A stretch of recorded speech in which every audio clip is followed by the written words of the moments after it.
start off with an opening statement about what it was for your team what it meant for your team to get back out on the court today.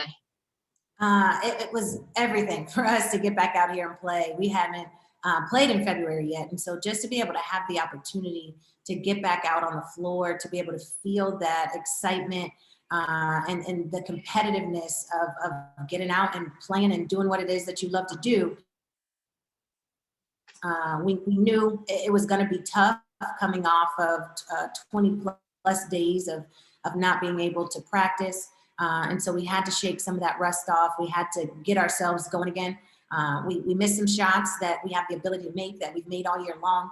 Our timing was off and some of our execution with just a few days of practice and getting ourselves back going. And so one of the things that I'm completely proud of and absolutely proud of is how hard we played. And I thought this team played really, really hard the entire game.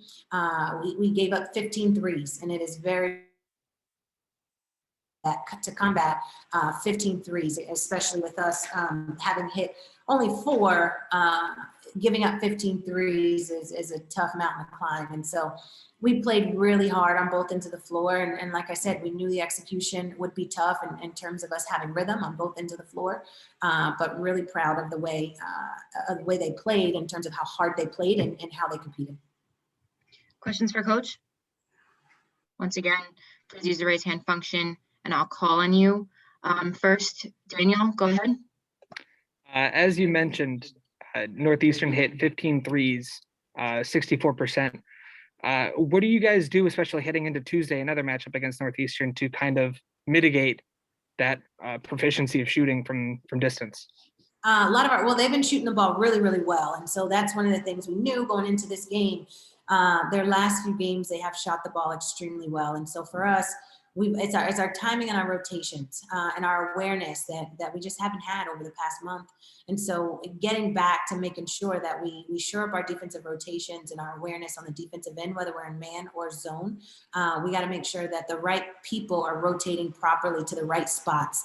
Also an awareness of where the shooters are on the floor. We've got to do a better job of communicating that early prior to the catch. On the catch, we recognize it's a shooter and we're flying out there, but at that point it's too late.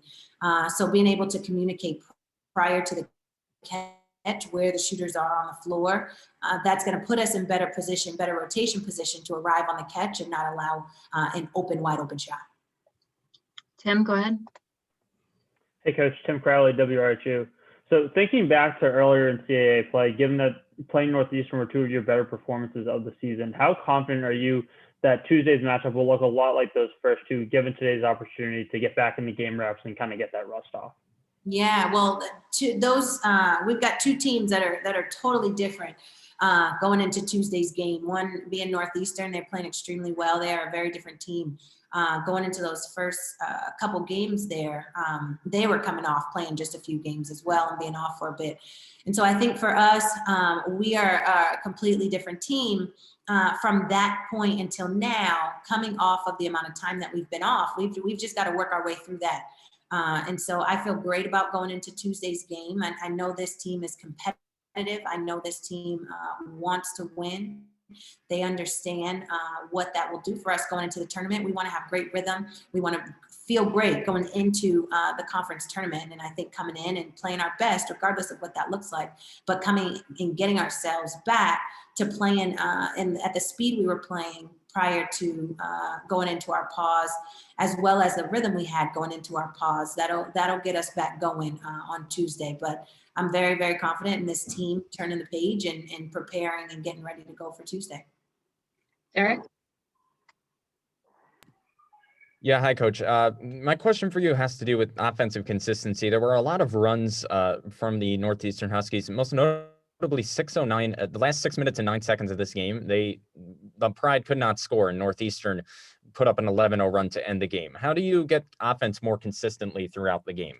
Yeah, I think at that point of the game, it was a really tough, hard-fought game. Again, not making excuses, but it makes a difference when we're off for that long, and the team played extremely hard this game. And so the last 6 minutes of that game, we are, relying on toughness and guts and will to finish the game out. Because again, they had played extremely hard throughout that game. We ran out of gas a little bit towards the end. And so for us, it made it tougher for us to finish. We had some frustration creep in. We're used to hitting some of the shots that we were unable to hit today. So we had some of that creep in. And we just got to make sure, we talked about it before the game. We've got to give ourselves some grace and understanding we're not going to hit every shot. We've got to get back to having the rhythm we had going into our pause. And so I feel like we ran out of gas towards the end of the game. And that's not the offensive team that we're with the ability to score that we have. And so I'm not worried about that as much as I am the threes that we gave up and allowing them to get so much. And even in that 6-minute stretch, we gave up a few there as well. Daniel, go ahead. What adjustments are you looking to making, especially for Tuesday, to kind of gear the team up both rhythm and conditioning wise for what could be a multiple games and multiple days scenario with the CAA tournament? Well, we're going to make lots of adjustments going into the conference tournament. We're prepared for that. We've got a great plan of where we can tweak offensively and tweak defensively, some things that we want to add going into the conference tournament. They've done a great job these last few days of practicing extremely hard. And that's going to be the biggest thing. We can run back and forth all day long, but they've got to get in basketball shape. And so we've done a lot of full court drills. We've done a lot of getting up and down and competing and pushing ourselves beyond what we feel like we have in the moment. We're going to have to continue to do that this next week going into the conference tournament.